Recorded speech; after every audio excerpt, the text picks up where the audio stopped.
Good morning, Pipers. Happy Monday. Let's take a look at our pre-K book for the very last week of school. Can you believe it? It's the last week of school. How cool. Now we have our foundations page at the beginning, and if you want to work on your name, that's fine. If you want to practice other words, as long as you're paying attention to the sky and the grass, the airplane and the worm, you can write any words you choose. I think I'm going to write the word summer. Who isn't excited about summer? That S is going to be under the airplane line, snake down to the grass real fast. U is under the airplane line. Oh, I'm lucky. My letters are all under the airplane line for the word summer.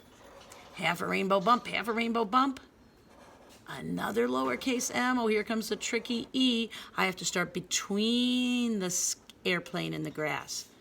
Over, touch that airplane, slide down and touch the grass, and lowercase r. My word today is summer. Happy summer. All of our pages have to do with summer and summer fun. Our first page is a letter matchup.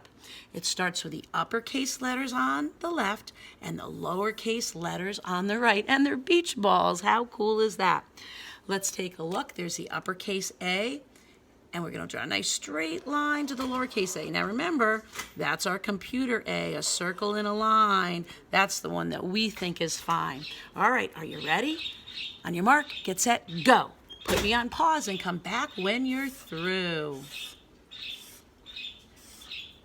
Ta-da! Does your paper look like mine? Look and see. Uppercase A, lowercase a.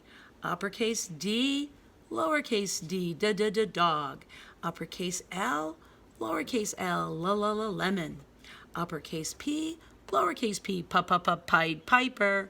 Uppercase T, lowercase t, uppercase y, and lowercase y. I don't know why, but you did a great job with your lowercase letters. The next page is easy breezy. Let's look at the direction words. Look at the picture in each row. All right, there's the row. Circle, there's our direction word. Circle the picture that is bigger. That's our direction word than the first. Look across. Which shell is the biggest? And put a ring around it or circle it. All right, you go ahead and circle the biggest one in each row. On your mark, get set, go. Come back, ta-da! Does your paper look like mine? Did you circle the biggest crab and the biggest star and the biggest octopus? All ocean things, how cool. Now we're going to do some counting of those dots. It's groups of 5. We've been practicing those groups of 5. So you're going to look at the dots and count them, and then write the number in the box. Remember, your number must stay in the box. 1, 2, that will do. Put me on pause and come back and see. Look and see, do you agree with me? Our number line is groups of 5. So we can look at the 5 at the end. 10, 15. We've been counting by 5s. Great job. All right, the next picture has some fish. I told you these were all summer fun things, this packet. All different kinds of fish. Oh, this one looks like a flounder. And we have a seahorse and a crab. All right, let's read the directions so we know what to do. How many fish are in this picture? And there's the question mark at the end. So we're going to count them, cross out and count if there's a lot. 1, 2, 3, 4, 5, 6, 7. Over and down from heaven makes that number 7. All right, go ahead and count these seahorses and the crabs. Put me on pause, and we'll see if we agree. 1, 2, 3, look and see. Do you agree with me? Did you find 2 seahorses?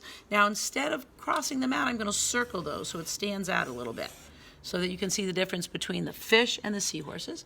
And how many crabs, we can put a check on those. Remember, we started using different signs, so it's easier to see. And that gives us the number 3. Good job. Now we're counting things you use in the summertime. Summertime, summertime, summertime things. Let's see. Do you think they're grouped in 5s? Let's check and see. 1, 2, 3, 4, 5. We lucked out. There's 5 in each row, so we don't have to count the first line, we can just start on the number 5. We have 5 things in the first row. Now this row's not complete. We're missing one in that pattern. So we can't count by 5s. We'll have to start with counting by 1s in the second line. 5, 6, 7, 8, 9. A circle and a line makes the number 9. And they give you 2 more dots for you to practice your number 9. Now the beach balls are in groups of 5, so we don't have to count the first row, and we don't have to count the second row either. We can count by 5s. 5, 10. Do it again. There you go with your number 10, double-digit 10, and they give you 2 dots to practice that 10 again. All right, put me on pause and see if you can count by 5s too. 1, 2, 3. Look and see. Do you agree with me? We had 5 bathing suits in the top row and 5 bathing suits in the second row. We can count by 5s. 5, 10. We did it again. We have 5 seahorses in the first row, 4 seahorses in the second row. So we can't count by 5s, but we can start on 5. We don't have to count these individually. Start on 5, 6, 7, 8, 9. The circle in the line, and those flip-flops are 5 plus 5 more equals, count by 5s, you've got it, 10. We did it again. And our last page today on Monday is our maze, getting from that crab all the way to the umbrella. Use your finger first and have some fun.